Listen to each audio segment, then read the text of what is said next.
जय हिंद दोस्तों। कल हम केमिस्ट्री का 11 नंबर तक ऑब्जेक्टिव क्वेश्चन कर लिए थे। आज हम 12 से करेंगे ऑब्जेक्टिव क्वेश्चन, जो कि बहुत ही इम्पोर्टेंट है और ये यहाँ से पक्का बिहार बोर्ड पूछेगा सवाल। अब हम चलते हैं 11 के बाद हम 12 नंबर पे है, तो ये पार्ट 2 बनेगा। ये देखिए, ट्रांजिशन एलिमेंट होते हैं। कल हमने आपको बताया था कि ट्रांजिशन एलिमेंट में अगर हम देखें तो ये इसमें क्या होता है, स्केनेडियम 21 से चालू होता है और ये कहाँ तक जाती है, जिंक 30 तक। यहाँ अगर हम देखें इसके बीच में, ये सब क्या होते हैं, मेटल होते हैं, धातु, तो कहते हैं हम सब धातु। तो इसमें क्या कह रहा है कि ट्रांजिशन एलिमेंट होते हैं। यहाँ क्या है, मेटल मीन्स धातु। नन मेटल, देखिए नन मेटल गलती लिखा है, नन मेटल का मतलब होता है अधातु। ठीक है, नन मेटल का मतलब अधातु। और ये जो होता है ये उपधातु होता है, और भी सभी, ये सब तो नहीं हो सकता है। अब देखिए KMnO4 पोटेशियम पर मैग्नेट में अमन कहते हैं मैग्नीज का ऑक्सीडेशन नंबर होते हैं। ठीक है, ये निकालना होगा, ये बहुत ज़्यादा इम्पोर्टेंट सवाल है। तो इसको कैसे निकालेंगे, जैसे ये हो गया, इसका जो ऑक्सीडेशन नंबर होता है 1 होता है। और पोटेशियम के बाद हमको कहा है अमन को हम मान लेंगे अक्स। और ओ है ऑक्सीजन का ऑक्सीडेशन नंबर होता है -2। तो हम क्या करेंगे, इसको सजा लेते हैं इधर से। अगर हम सजा लें तो हो जाएगा KMnO4, तो यहाँ हो जाएगा 1। ये जो होता है इसके अंदर जोड़ होता है, तो हम जोड़ कर रहे हैं, जोड़ करके इसका मान निकालेंगे।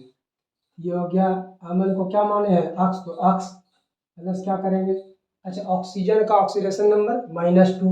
जब -2 है इसका ऑक्सीडेशन नंबर, या कितना से गुना है, 4 से ना, यहाँ कितना लिखेंगे, 4।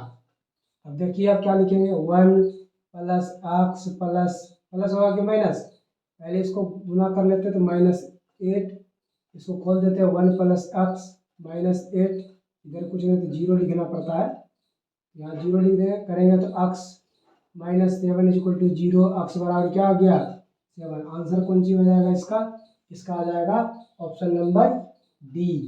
ध्यान से आप समझिए, ये कितना नंबर का हल था, 13 नंबर का। हम आगे बढ़ते हैं 14 नंबर में। डी ब्लॉक का शेप होता है, शेप माने क्या होता है, आकृति। आपने 11th में ये पढ़ रखा होगा, जैसे कि ये स्पेरिकल है, अगर हम स्पेरिकल बनाए ये होता है। ये कितना नंबर का हल कर रहे हैं हम सब, 14 नंबर का। अब देखिए ध्यान से, तो अगर हम देखें इसको, ये क्या होता है, ये स्पेरिकल अगर हो गया इस तरह से, तो ये क्या हो जाता है, एस ब्लॉक का होता है। अगर हम देखें ये डम्बेल इस तरह होता है, ये पी ब्लॉक को दर्शाता है। बशर्ते इसके बीच में ये लगा रहता है, ये चिन्ह होता है इसमें। और डबल डम्बेल अगर हम देखें तो इस तरह से रहता है, इस ऐसे रहेगा और ये ऐसे रहेगा। यह है डी डबल डम्बेल किसको दर्शाता है, डी ब्लॉक को। तो आंसर मेरा क्या हो जाएगा, डबल डम्बेल। समझ में आ रहा है आपको। अब हम आगे बढ़ते हैं। अब अगला क्या है, निम्न में कौन रेड लेट है। अच्छा, रेड लेट का मतलब क्या होता है, आलसी, एकदम जो नींद में रहता है, लुपुर। ये देखिए रेड लेट भी वही मतलब हुआ इसका मतलब। अगर हम रेड लेट का बात करें तो रेड लेट में देखिए यहाँ क्या है, पीबीओ रेड लेट नहीं हो सकता है। तो ये है कि इसको फुल फॉर्म यहाँ लिख दिया कि पढ़ने में सहूलियत हो, लेकिन एग्जाम में ये फुल फॉर्म जो है फुल फॉर्म नहीं होगा। उसके बाद PbO2, फिर क्या है PbO3, Pb3O4, फिर अगला है Pb2O3। अगर हम देखें ये Pb3O4 होता है, जो इसको कहते हैं लेड ऑक्साइड। अच्छा, IUPAC में इसका और इसका सेम होता है, ये होगा इसका आंसर। ठीक है, Pb3O4। अब हम आगे चलते हैं 16 नंबर की ओर। यह निम्न में कौन लिथार्ज है, लिथार्ज। अगर हम लिथार्ज को देखें तो लिथार्ज क्या होता है, ये कह सकते हैं कि संतुलित एकदम अवस्था में बना रहता है हमेशा। देखिए पीबीओ। अच्छा, पीबीओ का नाम यहाँ लिखा चुके हैं, लेड 2 ऑक्साइड। यहाँ भी देखिए PbO3 है, PbO3 क्या है, लेड डाई ऑक्साइड। ये देखिए डाई मतलब 2 होता है, सारा हमने दिखा रखा है। इसका आंसर लिथार्ज का क्या हो जाएगा, ऑप्शन नंबर ए। अब हम अगर देखें, इसके बाद हम चलते हैं अगला नंबर 17 पे। ये होता है कोलोमन। कोलोमन क्या होता है? ये सिर्फ एक नाम है किसी भी सूत्र का। जैसे अगर हम बात करें HgCl2, HgCl2 का नाम है मर्क्यूरिक क्लोराइड। Hg2Cl2 का नाम होता है मर्क्यूरिक 1 क्लोराइड। इसी का नाम होता है वास्तव में कोलोमन। याद करना होगा आपको। और Hg इसको क्या कहते हैं? Mercuric 2 sulphide. और तो आंसर हो नहीं सकता है। ठीक है, 17 नंबर के बाद अब हम 18 नंबर चालू करने वाले हैं। अब हम उससे आगे बढ़ के देखेंगे, जैसे कि क्रोसिव सब्लीमेंट है। अब क्रोसिव सब्लीमेंट क्या होता है? ये कह सकते हैं इसका इसी का नाम है, जनरली नाम। क्रोसिव सब्लीमेंट होता है HgCl2। अभी हम 17 नंबर में इसका फुल फॉर्म बताए थे, हम यहाँ लिख भी दिए इस बार, क्योंकि आपको दिक्कत ना हो, क्योंकि ये कभी कभी आता है लिखने के लिए। अब अगला है 19 नंबर, अयस्क में उपस्थित अशुद्धियों को कहते हैं। जानते हैं, कहता होगा। जैसे कि बताइए, बॉक्साइट जो होता है, बॉक्साइट है जैसे मान लिया जाए, तो बॉक्साइट में क्या क्या अशुद्धि है? SiO2 है, और भी है FeSO कुछ ऐसे समथिंग है। तो ये सब क्या है? ये सब अशुद्धियाँ। तो वही बोला कि अयस्कों में उपस्थित अशुद्धियाँ क्या है? बॉक्साइट में जैसे SiO2 है कि नहीं, एक अशुद्धियाँ। उसी तरह से बोल रहा है कि अशुद्धियों को क्या कहते हैं। यहाँ ऑप्शन नंबर हो जाएगा सी, गैंग्यू। हिंदी में बोलते हैं, गैंग ऐसे होता है। हम आगे बढ़ते हैं, 20वां नंबर देखते हैं। और आप सब ये पढ़ रखे होंगे कि इसको क्या कहते हैं, किसको क्या कहते हैं। अगला अयस्क में अशुद्धियाँ उपस्थितियाँ को दूर करने के लिए बाहर से मिलाए गए पदार्थ को कहते हैं। तो इसको क्या कहते हैं हम सब? इसको हम सब कहते हैं फ्लक्स। अब फ्लक्स को कैसे कहते हैं? जैसे आप आटा गूंथते होंगे, आटा गूने होंगे आप सब। जब आटा गूंथते होंगे तो फिर आपके हाथ में क्या लग जाता होगा? आटा। अब क्या करते हैं? अलग से थोड़ा सा परथन लेते हैं, परथन बोलते हैं इसको, ऐसे से घस के उसमें सारा मैल गिरा देते हैं, अब भाई बहन को खिला देते हैं। वही है ये, सेम टू सेम वही है ये फ्लक्स। धातु में अलग से मिलाकर उसकी गंदगी को निकाल लिया जाता है। चलिए, अब मजाक हो गया, अब हम आगे बढ़ते हैं। किस नंबर में? निम्न में किस में आयरन मैंने अफी या कॉपर मैंने कि Cu दोनों उपस्थित रहता है? वास्तव में बता देते हैं, ये नाम रहेगा, ये नहीं रहेगा सिंबल। ये तो हम खाली लिख दिए हैं, ये तो ऐसे था ही, लेकिन ये हमने लिखा है। याद रखिएगा, बोल रहा है कि इसमें फेरस और कॉपर दोनों का मिश्रण है। तो आपको दिख रहा है कि कॉपर और फेरस इसमें है। ऑप्शन नंबर हो जाएगा मेरा सी। ये है क्यूपराइट Cu2O। ये तो नहीं हो सकता क्योंकि इसमें फेरस है। आयरन, आयरन का Fe होता था, Fe2 लिख दिया है। फिर ये देखिए कॉपर फेराइट का CuFeS2। और तो हो नहीं सकता क्योंकि यही मिल गया हमको। आगे चलते हैं 22 नंबर पे में। तो 22 नंबर पे क्या होगा? बोल रहा है कि मैंने कैसेटेराइड निम्न में से किस मेटल के अयस्क है? कैसेटेराइड। अब अगर कैसेटेराइड का बात करें तो कैसेटेराइड होता क्या है? तो कैसेटेराइड अगर हम देखें तो इसका पहले सूत्र अगर हम देखें तो ये होता है SnO2। ये ध्यान रखिएगा, कैसेटेराइड का सूत्र क्या होता है? SnO2। अब बताइए क्या पूछा? अयस्क। तो ये किसका अयस्क होगा? आसन। आसन किसको कहते हैं? टीन। टीन का परमाणु संख्या 50। ये देखिए टीन कहाँ है? Option number 1। Pb लेड है, ये तो हो नहीं सकता है। कॉपर है, ये भी नहीं होगा। एल्युमिनियम, इसका भी नहीं है। आगे चलते हैं। अब यह क्या है कि ये जो कहते हैं हम सब गलीना है ना, हिंदी में इसको बोलते हैं गैलीना, ये भी बोल देते हैं। गैलीना जो होता है निम्न में से किस धातु के अयस्क है? ये सबसे इंपॉर्टेंट है। अगर हम गैलीना के बारे में बात करें तो ये होता है Pb। Pb में ना लेड, लेड का होता है। पहला ऑप्शन क्या दिया हुआ था? जिंक, ये नहीं होगा। Pb लेड तो दूर मार दिया हमने। कॉपर, कॉपर नहीं होगा। और ये ऑल है, ऑल तो होगा नहीं। ठीक है, अब 23 नंबर के बाद हम 24 नंबर को आरंभ कर रहे हैं।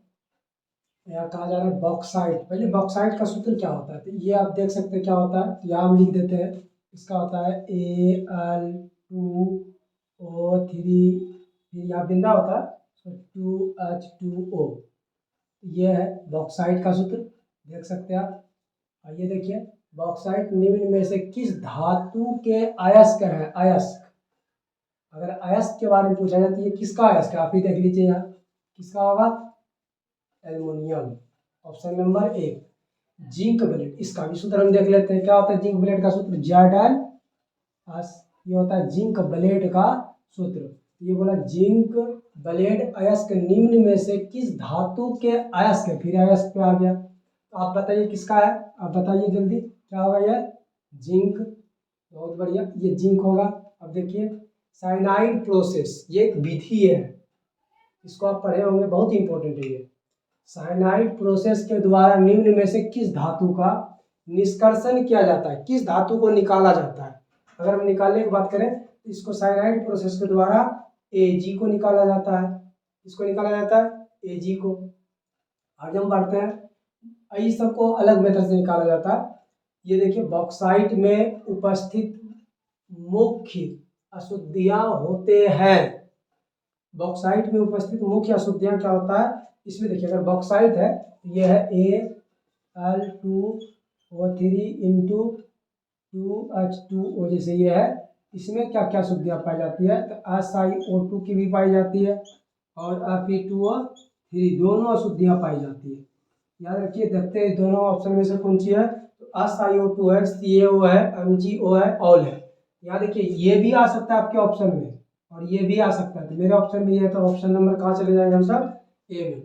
समझ आ रहा है ना आपको, ये ध्यान से देख लीजिए। अब अगला चल रहा है, बोला सल्फाइड अयस्क का सांद्रण किया जाता है। अगर सल्फाइड अयस्क का सांद्रण मतलब कि वही किस तरह से उसको शुद्ध किया जाता है, निकाला जाता है, तो वो देखिए बोला इलेक्ट्रोलाइटिक मेथड, मतलब विद्युत अपघटनीय मेथड से नहीं, बोला कि फोर्थ, बोला कि फ्लोटेशन मेथड, मतलब कि फेर उत्प्लावन विधि। तो हम जानते हैं 10th में भी हमने पढ़ रखा है कि सल्फाइड अयस्क का सांद्रण फेर उत्प्लावन विधि से होता है। यहाँ है रोस्टिंग, नहीं इससे नहीं होता है, स्मेल्टिंग इससे भी नहीं होता है, ठीक है। तो अब हम देखते हैं 29 नंबर से ऑब्जेक्टिव, हमने ऊपर इसका कर रखा है। अब आगे देखते हैं कि क्या बोल रहा है, मेलाकाइट निम्न में से किस धातु के अयस्क है। सबसे पहले कि ये जो मेलाकाइट है इसका सूत्र आपको याद होना चाहिए, क्योंकि हर साल इससे पूछता है और यहाँ बच्चा हरदम फंसता है। तो इसका हम सूत्र क्या लिखते हैं, इसका सूत्र क्या होता है, Cu2CO3 और इसका होता है OH2। समझ में आ गया ना, ये होता है इसका मेलाकाइट का सूत्र। अगर हम देखें निम्न में से किस धातु के अयस्क है, अयस्क आप देखिए सकते किस धातु के अयस्क है, आंसर क्या हो जाएगा, ऑप्शन नंबर बी, कॉपर। समझ में आ गया आपको ना, समझ में आ रहा है तो देखिए आप 30 नंबर, निम्न में से कौन अभी के अयस्क है। अभी के अयस्क पूछे, मतलब कि लोहा के अयस्क, लोहा के अयस्क कौन कौन से हैं, देखिए ये बोला है मैग्नेटाइट, मैग्नेटाइट का सूत्र होता है क्या, Fe3O4, ये होता है। जबकि हेमाटाइट, हेमाटाइट का सूत्र क्या होता है, Fe2O3, ये सब याद रखिएगा, आप सब भूलिएगा नहीं। फिर बोल रहा है सिडेराइट, सिडेराइट का सूत्र होता है FeCO3, और बोल रहा है, और आप देखिए फेरस है सब में, आंसर क्या हो जाएगा मेरा, और समझ में आ रहा है कि नहीं बताइए। आगे चल रहे हैं हम सब, वैसी क्रिया जिसमें किसी भी अवस्था को अपने मेल्टिंग पॉइंट, सबसे इंपॉर्टेंट है, मेल्टिंग पॉइंट से कम ताप पर हीट किया जाता है, गर्म किया जाता है, तो उसे कहते हैं, तो उसे क्या कहते हैं, कम ताप पर किसको गर्म कहते हैं, उसको क्या कहते हैं। अगर हम देखें तो इसका हो जाएगा भुनना, कम ताप पर हम क्या करते हैं, रोस्टिंग करते हैं, ठीक है। और ये पकाना तो नहीं होगा, गलाना भी नहीं होगा, ये हम कम ताप पे क्या करते हैं, किसी भी चीज़ को भूनते हैं, ये हो गया भुनना, ठीक है। अब अगला चलते हैं, ये 32 नंबर, समझ में आ रहा है तो देखिए अब इधर, निम्न में से किस मेथड के द्वारा जिंक धातु, क्या बोल रहा है, जिंक धातु का निष्कर्षण किया जाता है। बोला कि self reduction process, self reduction process से ये नहीं हो सकता, जिंक इतना आसान नहीं है निकालना। आगे बोल रहा है कि कार्बन रिडक्शन प्रोसेस, ये पूछा हुआ क्वेश्चन है, आंसर होगा इसका बी, ठीक है। और अगर हम देखें तो तीसरा क्या लिखा है, मैग्नेटिक, ये हो भी लिखेगा, मैग्नेटिक वाला में चलता है, लेकिन यहाँ देखिए क्या लिखा है, मैग्नेटिक सुप्रेशन मेथड, सप्रेशन मेथड होता ही नहीं है, फिर नन, तो गलत हो गया। अगला देखें, अक्सी अपफोड़ का शेप होता है, अब यहाँ हो गया लीनियर, 180 डिग्री का जो बनाता है हमेशा। अब इसका पहले हम देखते हैं अक्सी अपफोड़ का क्या बनता है। हम जानते हैं अक्सी को क्या कहते हैं सब, जेनॉन, तो जेनॉन है तो ये क्या है, आप जानते हैं निष्क्रिय गैस होगा, निष्क्रिय गैस होगा तो इसके चारों बगल 8 इलेक्ट्रॉन होंगे। ये हम अभी जो हम बना रहे हैं वो बना रहे हैं लुईस स्ट्रक्चर। आप ध्यान से देखिए क्योंकि लुईस स्ट्रक्चर ही आता है 12th में, अगर यहाँ आप गलती कर देते तो फिर बहुत मुश्किल है समझना। ये लुईस स्ट्रक्चर के अनुसार ये 2, फिर यहाँ 2, फिर यहाँ 2 इलेक्ट्रॉन, फिर यहाँ 2 इलेक्ट्रॉन, और मेरे पास यह क्या बोला जा रहा है, देखिए यार गौर से देखिए, आप ही मैंने अक्सी अप फोर अप है, और अप के पास 7 इलेक्ट्रॉन होता है हमेशा, तो ये लगा लेते हैं यहाँ 7 इलेक्ट्रॉन इसका, 1 2 3 4 5 6, और एक यहाँ लगा लेते हैं 7, एक यहाँ और ले आते हैं इसको, 1 2 3 4 5 6 7, इधर ले आते हैं 1 2 3 4 5 6 7, इधर ले आते हैं 1 2 3 4 5 6 7। ये अपना स्टेप पूरा कर लिया, ये अपना स्टेप पूरा कर लिया, ये अपना स्टेप पूरा कर लिया, ये अपना स्टेप पूरा, लेकिन ये क्या हो गया, लोन पेयर बच गया, दोगो लोन पेयर क्या हो गया, बच गया। अगर हम इसका स्टेप अगर देखें सही से, ये क्या हो जाएगा, ये अपना स्टेप कैसे पूरा, ये तो पूरा हो चुका है। तो देखिए अक्सी क्या करेगा, इधर रखेगा आप ही को, इधर भी रखेगा आप ही को, यहाँ भी संयोग कर लेगा आप ही, यहाँ भी कर लेगा, लेकिन ये जो हो जाएगा क्या हो जाएगा, यहाँ और यहाँ इसका दो को इलेक्ट्रॉन छूट जाएगा। तो इसको अगर हम मिला लें तो क्या हो जाता है, देखिए तो सही से देखिए समझिए, ये कौन सी आकृति बनी है बताइए, कौन सी आकृति है, तो आकृति आप देख रहे हैं स्क्वायर का है, तो क्या हो जाएगा, स्क्वायर स्क्वायर हो जाएगा इसका आकृति, लीनियर तो होगा नहीं, है ना, तो स्क्वायर प्लेनर हो जाएगा, पिरामिड तो होगा नहीं, वी शेप तो होगा नहीं। ठीक है, अब देखिए इससे आगे हम 33 नंबर तक कर चुके हैं क्वेश्चन, अब 34 नंबर पे आते हैं। यह अक्स ई अप टू, वो था अक्स ई अप 4 था, ये क्या है, अक्स ई अप टू का शेप होते हैं, शेप मैंने आकृति होते हैं, इसका शेप देखेंगे, आपको पहले बता दी इसका नाम है जेनोन, 54 होता है इसका परमाणु संख्या, ये इस तरह से बैठेगा 1 2 3 4 5 6 7 8, लेकिन ये फेरस है, ये यही बैठेगा 1 2 3 4 5 6 7, 1 2 3 4 5 6 7, ये हो गया इससे, और ये इससे संबंधित हो जाएगा वो से, ये इससे संबंधित हो जाएगा वो से। अब क्या देखिए, लोन पेयर भी बच गया, इसमें भी इसका शेप कैसा हो जाएगा, अक्स ई ऐसे एप, यहाँ हो गया एप, और यहाँ आप देखिएगा तो इससे निकल जाएगा, ऐसे देखिएगा तो ऐसे निकल जाएगा, देखिए 2 4 2 6, इधर निकल जाएगा 7 1 8, ये 2 को इलेक्ट्रॉन इस तरह से बन जाएगा। लेकिन आप क्या देखें, लीनियर बना कि नहीं, लीनियर सीधा सीधी है, इसका क्या हो जाएगा आंसर, ये हो जाएगा लीनियर। समझ में आया आपको, हम आपको आकृति बना बना के समझा रहे हैं इसलिए क्योंकि आपको ठीक से समझ में आ जाए। ठीक है, आप समझ सकते हैं, थोड़ा ऊपर चला गया होगा ये, लेकिन समझ जाइएगा। NH3 का शेप कैसा होता है, NH3 का अमोनिया का शेप कैसा होता है, इसको भी हम देखते हैं क्योंकि याद तो है ना हमको, इसको देखेंगे। अमोनिया का ये होता है नाइट्रोजन, इसमें 5 इलेक्ट्रॉन होता है, हाइड्रोजन का 3, अब 5 इलेक्ट्रॉन होता है, 3 इलेक्ट्रॉन होता है, अगर आप नहीं जानते तो फिर आपको दिक्कत है थोड़ा, आप इलेक्ट्रॉनिक विन्यास अगर निकालते हैं तो आपको पता चल जाएगा नाइट्रोजन में कि बाह्य कक्षा में कितना इलेक्ट्रॉन होता है, 5, ऐसे आप सजा लीजिए, और हाइड्रोजन में 1 होता है, तो हम यहाँ बैठा के कर लेते हैं, ये आपको ध्यान रहना चाहिए, आप निकाल लीजिएगा वो सही है, लेकिन आपको ये ध्यान होना चाहिए, तो ये होना चाहिए 3 2 5। देखिए अब इसका अगर हम शेप बना दें क्या हो जाएगा, ये देखिए, ये फिर ये, अब देखिए आपको लग रहा है ये पिरामिड है, नहीं लग रहा है, ये पिरामिड जैसा बना हुआ है, ये इससे ये हो गया पिरामिड, ये चरकुट्ठा है, इसका कुछ मानना होता है, वास्तव में ये हो गया पिरामिड शेप इसको कहते हैं। ये क्या हो जाएगा, 35 का आंसर हो जाएगा आपका सी, पिरामिड। समझ में आ गया आपको, हम मिटाते भी जाएंगे इसको। आगे देखिए H2O का शेप होता है, अब जल का शेप कैसा होता है तो इसको भी हमको देखना है, हम अब इसको मिटा देते हैं क्योंकि ये जगह नहीं तो ले लेगा, तो H2O का क्या देखिए, हाइड्रोजन का तो एक ही इलेक्ट्रॉन होता है, ऑक्सीजन का देखें तो 6 होता है। देखिए ये 1 2 3 4 5 यहाँ 6। हम हाइड्रोजन को अगर बैठा दे, हाइड्रोजन ऐसे बैठ जाएगा यहाँ, कहीं भी आप लगा सकते हैं इलेक्ट्रॉन, हम तो अपने मन से लगा रहे हैं। ये हो जाएगा, ये हो जाएगा इसके साथ इलेक्ट्रॉन, ये बच जाएगा इधर, देखिए बच गया ना लोन पे। तो इसका शेप कैसा हो जाएगा, ऐसा उठा हुआ भेड़िया के कौन रंग की इधर निकल जाएगा दूगो, और ये हो जाएगा इस तरह से। इस तरह जब बन जाएगा तो आपको क्या लग रहा है, नहीं लग रहा है ये उल्टा भी ये 104 डिग्री का यहाँ एंगल बनाता है। एक बार बिहार बोर्ड पूछ रखा है 12th में, ध्यान से देखिए आप।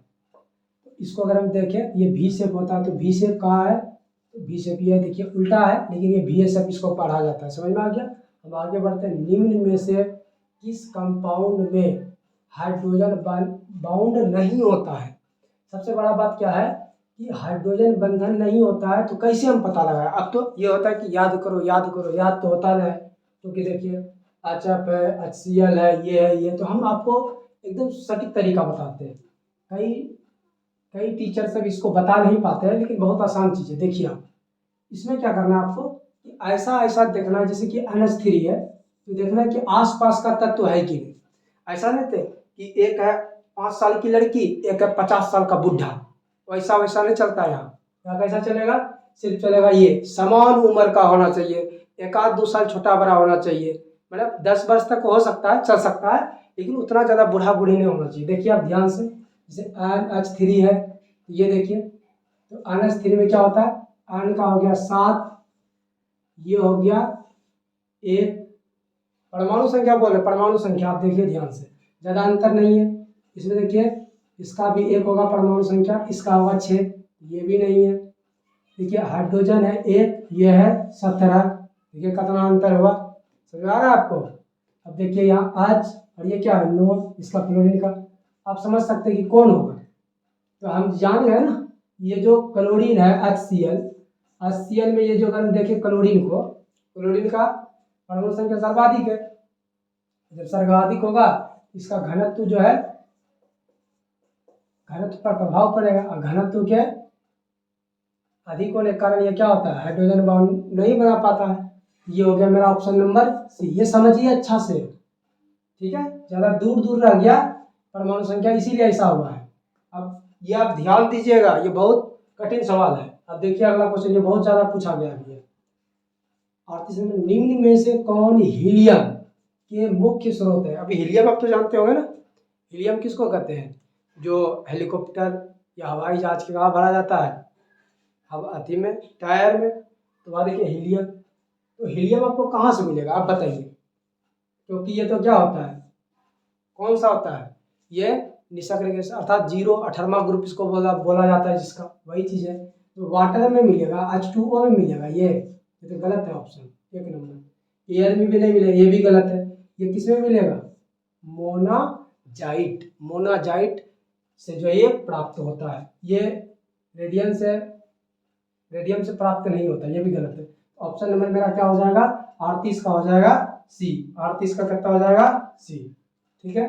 अब आगे बढ़ते हैं 39, H2SO4 है। H2SO4 क्या है, तो अगर हम देखें यहाँ, तो अब बच्चा आज तक कई टीचर यही बताते आ रहे हैं कि ये अम्ल है, ये बेस है, ये है, याद करते करते परेशान है, बहुत परेशान है। ये कई एग्जाम में पूछा जाता है, तो हम आपको ट्रिक दिखा देते हैं कैसे होता है। जैसे आपसे पूछ ले कि अम्ल के बारे में बताइए, एसिड की पहचान कैसे होती है, और ये बेस का पहचान कैसे होता है। तो ये देखिए, तो बेस मान लिया जाइए, इसको दोनों का एग्जाम्पल, जैसे NO3 ले ले, जैसे H2SO4 ले ले, ठीक है। ये सब चीज जो भी है, ये सब क्या होता है, एसिड होता है। और जैसे कि यहाँ ले ले कि NaOH, ये सब क्या होगा, बेस होगा। और न्यूट्रल का जानबे करते हैं, उदासीन जो होता है, उदासीन इसको समझना, न्यूट्रल है, न्यूट्रल का CO हो जाएगा, H2O हो जाएगा। और आप अगर जानना चाहते हैं तो SO भी लिख सकते हैं, मतलब कि कुछ भी हो सकता है, लेकिन आप ट्रिक आप समझिए। देखिए जो उदासीन होता है उसमें क्या होता है, ऑक्सीजन में एक ऑक्सीजन रहेगा, देखिए ध्यान समझिए, ऑक्सीजन एक है कि नहीं, उदासीन में ऑक्सीजन का गो, एगो। ध्यान से देखो ना, आँख फाड़ देंगे, देखो यार ध्यान से। एसिड देखो, एसिड, एसिड में का गो, 3 गो। इसमें का गो, एसिड में 4 गो। इसका मतलब है ऑक्सीजन कहाँ से चालू होना चाहिए, 2 से लेके इन्फिनाइट तक, कहीं तक भी होगा, ये सब किसके अंदर आएगा, एसिड के अंदर। ध्यान से देखो, देखो बेस, बेस का पहचान है OH। अच्छा, आप कहिएगा HCl, तब बताइए HCl में देखेंगे हम क्या, एसिड में एक और पहचान होता है हाइड्रोजन। क्या पहचान होता है इसका, हाइड्रोजन। हाइड्रोजन प्लस जब आयन होता है, इससे इसका पता चलता है एसिड का। तो आपको क्या पता चला, H2SO4 क्या होगा, बताइए, एसिड। अगर आपसे कोई भी आप पूछ रहे हैं तो बता दीजिएगा। बढ़ते अब आगे हम, ये है 40 नंबर, देखिए कि मॉडर्न पीरियोडिक टेबल। तो मॉडर्न पीरियोडिक टेबल कैसे था, पीरियोडिक टेबल देखिए आपको हम ये दिखाते हैं, इस तरह से बना हुआ है यह पीरियोडिक टेबल, इस तरह से। फिर यहाँ है बना हुआ, ये है modern periodic table. Modern periodic table जो है किसने दिया था, किसने दिया था इसको, तो इसका आंसर हो जाएगा, ये है मोसले। ये मोसले नामक वैज्ञानिक, आप 10th में पढ़े होंगे केमिस्ट्री में, बहुत एकदम डिटेल से। ठीक है, अब आगे बढ़ते हैं, लेकिन ये 11 12th के लिए बहुत ज़्यादा उपयोगी है। 41 नंबर देखिए, निम्न में से कौन प्रकृति में फ्री स्टेट में पाए जाते हैं, बताइए। फ्री स्टेट आप रट रहे हैं माथा घुमा के, भैया रट रहे हैं, ये सब नहीं होता है। देखिए कैसे करेंगे हम सब यार, ध्यान से देखिए। फ्री स्टेट में क्या होता है, जिसमें कि जंग ना लगे, जो किसी भी तरह से जल्दी समाप्त ना हो। तो पता है लोहा में जंग लगता है कि नहीं, नहीं लगता है ना, लगता है, लगता है। तो लगता है तो ये क्या होगा, फ्री स्टेट में पाया जाएगा, तो नहीं। जिंक में, जिंक भी नहीं होगा फ्री स्टेट में, ये भी नहीं पाया जाता, किसी न किसी के साथ पाया जाता है, ये भी। ये सब नहीं होगा, क्या होगा, AU, सोना। समझ में आया, समझ में आ गया ना। 41 के बाद आज हम 42 चालू कर रहे हैं। देखिए, निम्न में से किसका IP, आयनन पोटेंशियल सर्वाधिक है, तो किसका सर्वाधिक है, P का, ये होता है P, ये होगा। ठीक, अगला हम चलते हैं, तो निम्न में से किसका कंपाउंड में यौगिक का मेल्टिंग पॉइंट सर्वाधिक होता है, तो मेल्टिंग पॉइंट सर्वाधिक होता है अमोनिया का। अब ध्यान दीजिए, अब हम आगे चल रहे हैं। यह ऑक्सीF2 में, ऑक्सी में कौन सा हाइब्रिडाइजेशन है, अभी हम इसका स्ट्रक्चर पढ़ लिए थे, अब इसका शेप देखते जल्दी जल्दी बना के। ये क्या हो जाएगा, ये हो जाएगा इस तरह से, देखिए क्या हो जाएगा, ये हो जाएगा लोन पेयर, यहाँ भी लोन पेयर, यहाँ भी एक लोन पेयर लगा देते हैं। तो लोन पेयर इलेक्ट्रॉनों की संख्या कितनी हो गई, 1 2 3। अब देखिए बॉन्ड पेयर, जो बॉन्ड पेयर बनाया है BP, यानी कि बॉन्ड पेयर क्या हो जाएगा, बॉन्ड पेयर देखेंगे तो 2, सब मिला कितना हो गया, 5। इसको कैसे लिखते हैं, तो देखिए 1s2 + 3p3 + D1, इसको लिखेंगे जोड़ के क्या हो जाएगा, 3, या कुछ नहीं तो 1 है, 3 1 4 1 5, 5s2p3d1। देखिए कौन सा ऑप्शन होगा इसमें, तो हम देख रहे हैं। अच्छा मिस्टेक हो गया हमसे, ये क्या होगा, मिस्टेक कर दिया, यहाँ 2 होता है, यहाँ ये देखो 5 हो गया, यहाँ हो जाएगा 1, हाईएस्ट 1 तक जाता है। ये देखिए, ये क्या हो जाएगा 44 का, तो हम देखेंगे तो क्या हो जाएगा sp3d, ये हो जाएगा आंसर। ठीक है, 1 रखिए, ये नहीं रखिए, सब पे चला रहता है। ये हो गया, 5 होना चाहिए, 5 भी होगा तो ठीक होगा, लेकिन मेरा ऑप्शन नंबर क्या हो जाएगा, B। अब आगे हम देखते हैं, SF4 का स्ट्रक्चर होते हैं, तो कैसा होता है ये, तो ये देखिए स्क्वायर तो ये होगा नहीं, क्योंकि ये अलग चीज़ है, गंधक से जुड़ा हुआ बना हुआ है, तो ये उससे नहीं होगा। अगर हम देखें ऑक्टाहाइड्रल भी नहीं होगा, है ना, टेट्राहाइड्रल भी नहीं होगा, लेकिन इसमें अगर हम देखें तो क्या होगा, ट्राइगोनल, बाइपिरामिडल, ये होता है इसका ऑप्शन नंबर D। आज के लिए यहीं तक हम सब रखते हैं, और हम अगले पार्ट में इससे आगे 45 से आगे हम बनाएंगे। ठीक है, आप सब पूरे वीडियो को देखिए और शेयर कीजिए और मेरा साथ दीजिए।